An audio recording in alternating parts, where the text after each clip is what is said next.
Hello everyone, welcome back to my channel. If you're new here, then my name is Hosanna Halley and I help women secure the tech bag.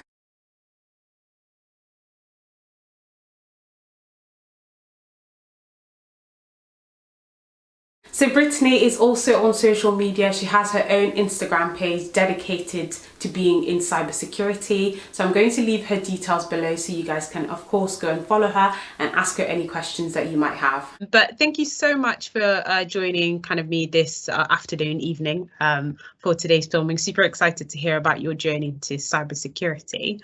If we start off, it'd be great if you just give us an introduction to yourself, your name and what you do at the moment. Sure. So my name is Brittany Heath. I live in Northern Virginia, and I work for Verizon in the Enterprise Identity and Access Management Department.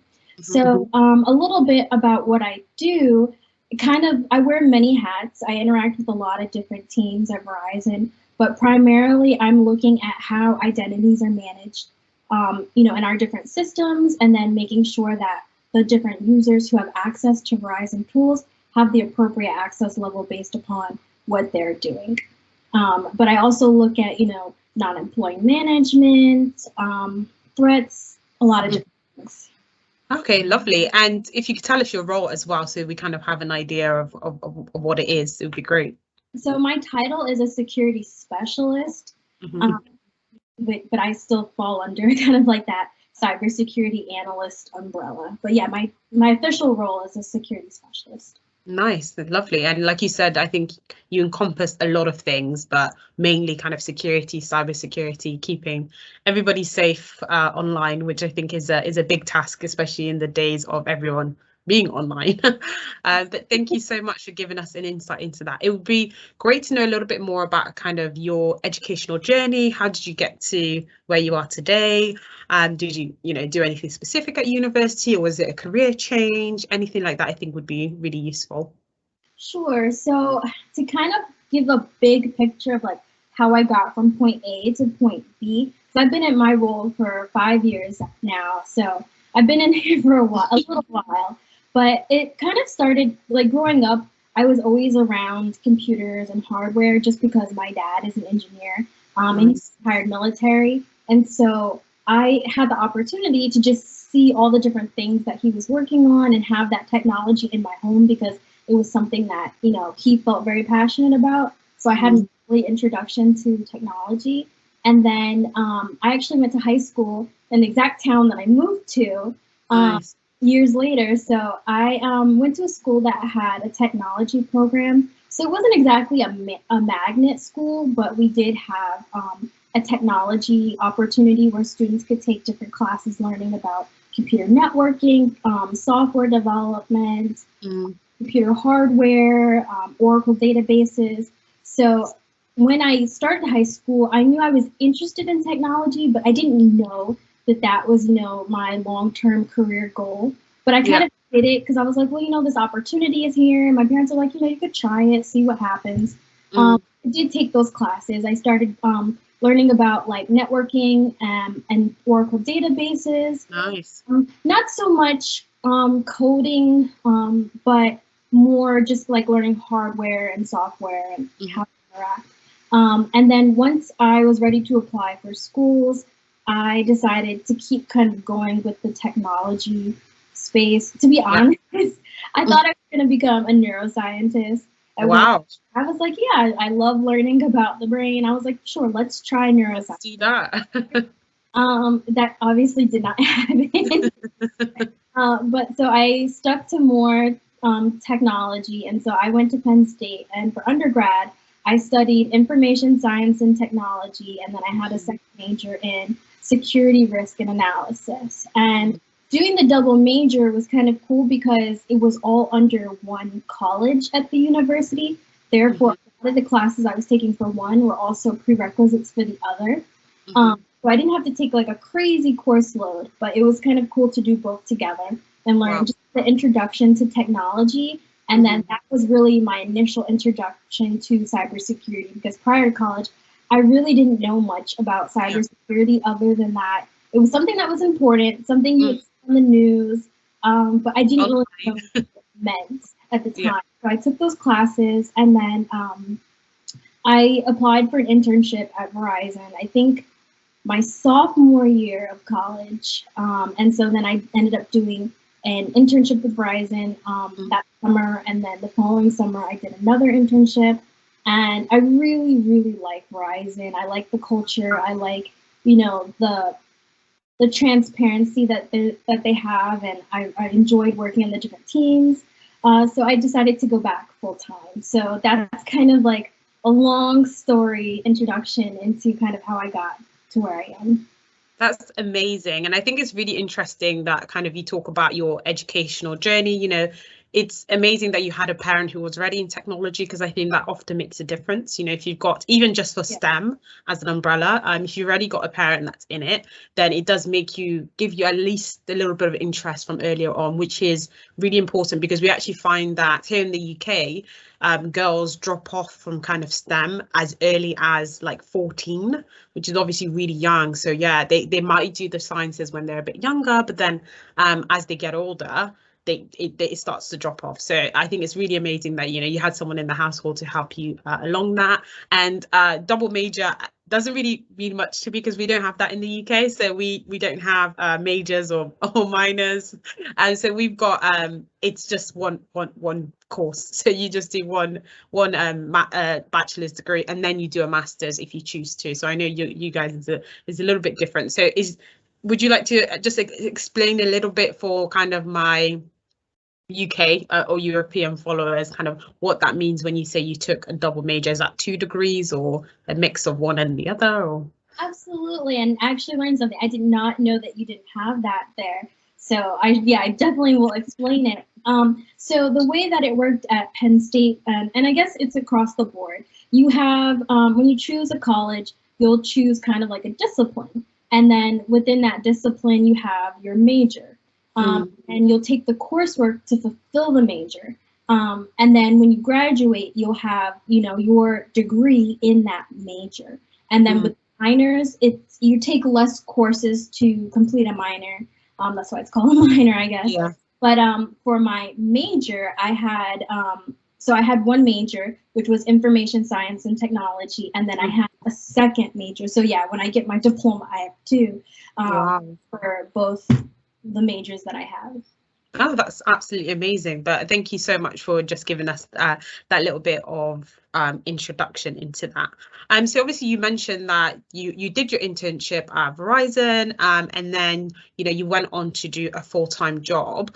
How important do you think doing an internship within the space was for you deciding to go on to do it full-time, and also just in general for kind of getting jobs and things like that?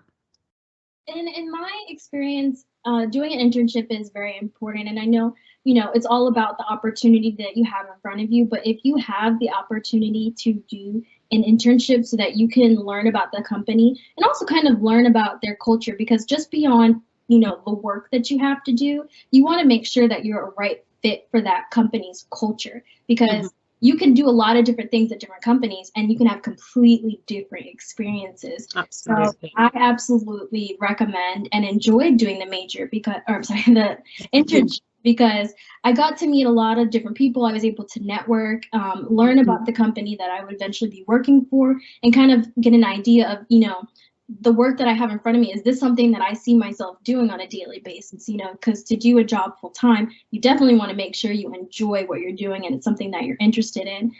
So I definitely would recommend doing an internship, because you learn a lot about the company, you learn a lot about the type of work that they do, what their goals are. I think it's very important. Great. Yeah, I would absolutely agree. I think work experience for any industry is really important, but I guess more and more for the tech space, because it's very competitive, right? So there's lots of people now trying to enter the space. So any internship that you have, any work experience will be really kind of valuable. And then kind of coming on to your full-time job in Verizon, how did you find the application process, like applying for the job within the space? Did you have a lot of hoops to jump? Whether I guess it might be different for you because you were an intern coming back, but it's still it'd be good to hear what your experience was like. So the year that I did my final internship, at the end, they ask, would you like to come back full time? And so I actually did not have to do any additional interviewing or a formal application. But I have heard from other people that, graduated after me that said that, from time to time, the process changes and they will actually have you either do, another interview or just something, maybe not so much formal, but just something, a different process each year. But the year that I graduated and, was asked to come back, I did not have to do another interview. At the end of my internship, we had multiple presentations. And so I guess that kind of was the way that they evaluate and determine if they want you to come back. They want you to come back. Yeah, absolutely. And what about kind of going into your internship? What was the process like for that applying? So I gotta remember, and that's age. It was a little while ago.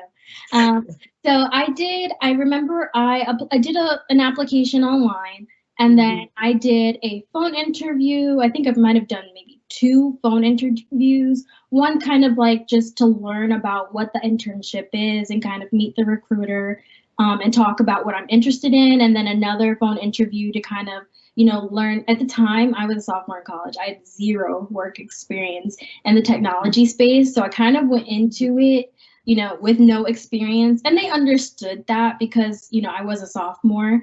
But I kind of, outlined the different projects that I was working on in college and, the different organizations I was a part of. And that was the phone interview. And then I had a formal face-to-face on-campus interview. I don't know how they do it at other schools, but at my school, we actually had a building dedicated to having students go in and meet different recruiters and conduct interviews. So I had a room with 2 people from Verizon who would give me the interview, and they just asked me different questions about my experience. Same thing, kind of what I'm interested in, outlining different scenarios and how I would work through them. And it was a good experience. I was able to ask questions and learn a lot about Verizon at the time. So I did those interviews, and then after that, maybe a few months later, I found out that I received the internship. Oh, amazing. I absolutely love that feeling of getting the call and being like, you got it. And it's just like, it's so good. But thank you for kind of letting us know about your application process. I think it would be really great if we got a little bit more insight into kind of what you do day to day. So what does your day to day look like as kind of a security analyst? What kind of activities you're involved with? I think when we hear roles, we just in tech specifically, I think we just have no idea what that would look like. And like you said, every role looks so different at different companies. So I think it'd be great just to get an understanding of kind of, when you wake up in the morning, what's your week and your day going to look like? Sure. So I've been working from home full time. So my day lately, I wake up, I go to the gym with my boyfriend. I'm a morning person, so we get up early. I start working about 7 a.m. Eastern time. And then when I log into my laptop, I usually start looking at different access request tickets. So we have a system where employees and non-employees can request access to different Verizon tools, and I will go through them, vet them, evaluate them, determine if the user, should be given access based upon their job duties and level of visibility they should have within these different systems. Other times I have meetings, looking at different systems and ensuring, are we doing the business processes the way that we should be? Can we doing them better, speaking with different departments and finding out the different processes that they have. How can we use our security applications to improve that process for them? Are we making sure that we are doing it in a way that eliminates any threats and vulnerabilities to our customers? So a lot of projects like that. I have a lot of different projects, and it's kind of like sometimes when I think about what I do, I feel like I wear so many different hats. I meet with a lot of different teams. I'm not specifically working with just other cybersecurity professionals all day. I interact with HR, finance, the different business groups. I have a lot of meetings, speaking with developers. That's kind of one of the interesting parts I like about. I'm kind of that middleman between the business and the technology space. So I'm not a developer, but I do a lot of work with developers, explaining to them, what our business needs are and, how we want to develop certain tools, and then working with them as they develop it, and then doing user acceptance testing after it's developed, and making sure that, the platform is working as it should. So a lot of different things. Lots. It's a varied role, which is fantastic. And again, I think it's a big part of working in tech. There's a lot of variety. You're going to be working with a lot of different people, and your day-to-day is never going to look the same. I don't think I've ever had 2 days that look the same. I think obviously with COVID, you're obviously stationed, but your meetings are so different. You're speaking to kind of different types of people all the time, which I think is really, really good. And in regards to kind of the role itself, do you think it's a role that people should pursue? And also, it'd be great to know if is it a technical role? Would you consider yourself a technical person within the organization? So yes, I do consider myself in a technical role. I do some development when needed, but it's a technical role from the aspect of understanding systems. You have to have an understanding of how different systems work, and how identities and access is managed, because there are a lot of different platforms that companies can use to do that. So you do need to have a technical understanding, but I'm not a software developer, so I'm not a technical person in that regard. And then your first question, though, I think you said, was it something that people should pursue? I absolutely do. Kind of like you, I don't have any 2 days that are exactly the same, and that's what I really like about the job that I'm doing, is that you're not going to get bored. There's always something, new. I can't really say exciting, because sometimes these things aren't necessarily good things, but there's always a lot to do, and I really like, solving problems. So I think that's why this is a really good role for me, because it takes a lot of critical thinking and problem solving to figure out how to do things the right way, and make sure that, people have the least access that they need, and also making sure that, intruders can't, get access to other people's information. Yeah, no, absolutely. So yes. So I absolutely would encourage other people to pursue this type of career. I find it very exciting. I think if you're the type of person who's just kind of naturally curious, you'll find it interesting for sure. Oh, great. No, absolutely. And I think that leads us on to kind of nicely into the next question that I had, in regards to kind of the advice that you would give to someone who, maybe they're still at university, or maybe they're a career changer that's wanting to kind of go into not only your role, but just cybersecurity as a whole. What advice do you have for them? And is there anything that you think that they should be doing essentially to be successful in landing a job in this space? Absolutely. So I think whether you have any technical experience or not, I definitely think you should do your research, and also, speak to different people that are currently in positions that you're interested in. I think that's something that I didn't necessarily do when I was in college, but I find, I have a younger sister who's, about to graduate college, and one thing that I always advise her to do is, beyond networking, speak to people and learn about what they do, kind of like the questions that you're asking me. Ask someone that, because you want to learn as much as you can about a company and about a position before you apply for it. Because yes, it's important to, apply to many different positions, go on interviews, but do your research and learn exactly what it is that you're going to be doing day to day, and make sure you like it. And then 2, when you learn those different things that people are doing, you can then go and do some research and learn as much as you can about it to prepare yourself for that role.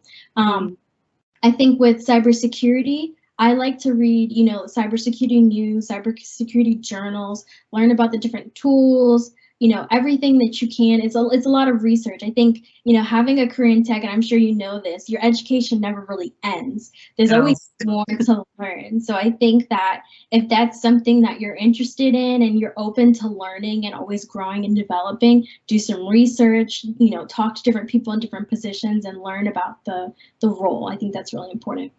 No, absolutely. I think you mentioned two really good points there. The research element, absolutely, because again, when you see the role title, I always say that the role titles in tech are always so confusing, because one analyst is not the same as another analyst, and one specialist is not the same as another specialist, and then you've got stuff like evangelist roles and things like that, and it's all very confusing. So that element of reaching out to people is great, because not only do you do the knowledge gaining, but you also kind of build the networks, right? Which is, like you said, is really important, because that person works in that role, they work for that company, and if they think you're inquisitive, you're going to be passionate about the role, that might be an opportunity for you, to get your foot in the door. So that's really great.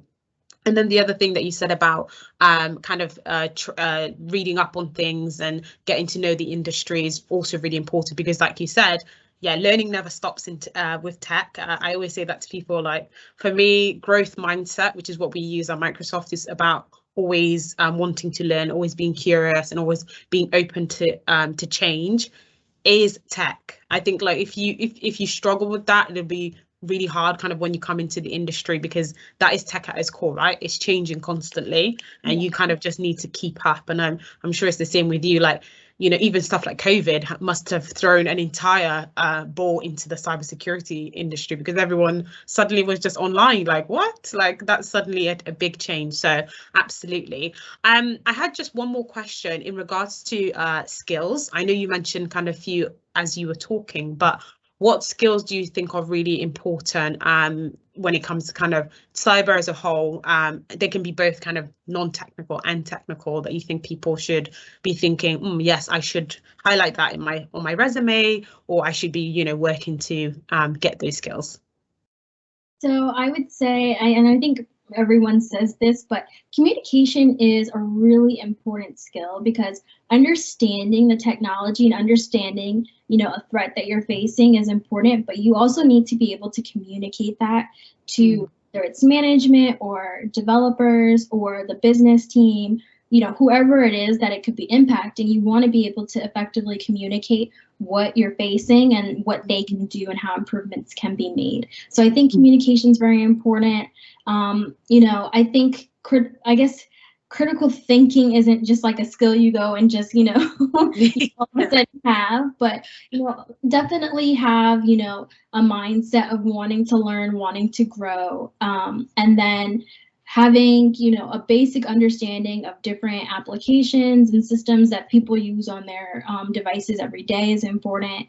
And I think everything else that I could mention, really, it comes with, just doing the job. I think a lot of skills that you're going to have in this industry are going to be things that you just learned from doing it. You really have to be willing to jump in head first and say, let's go, this is what we're doing. You know what I mean? Yeah. Because you're going to learn a lot as you do your career. I would say you learn a lot in school, of course, and not everyone, goes to college. There are many different ways to get into cybersecurity, whether, you're going to be self-taught, whether you're taking professional certifications, whether you're in college, just being prepared to jump in and learn as you do the job and grow is really important. Great, thank you so much. And just to pull on that last point in regards to the different ways to get in, I'm so glad that you mentioned that it isn't just university or college to kind of get into cybersecurity. There is that way of, self-teaching yourself the skills that you need to get into the role, getting the certifications. I know that in the cloud space, certifications are all the rage now, and definitely the security ones are also very big, definitely for kind of our cloud providers as well. So absolutely, people need to know that it's not just you didn't go to college, so this isn't the career for you. You can come in, you can definitely, there are different routes. But thank you so much. That was really enjoyable, and lots of amazing insights. I will post kind of your name and your Instagram in the description below. And, everybody that's watching, feel free to reach out to both of us if you have any other questions. Absolutely. Thank you so much. So that's it for today, guys. Thank you so much for watching today's video. I hope you found the interview with Brittany useful. As I said, she is on social media, so I will pop her details in the description below, so you guys can go follow her and also ask her any follow-up questions. Please go download my free tech starter guide in the description below, and I will see you at my next video. Bye.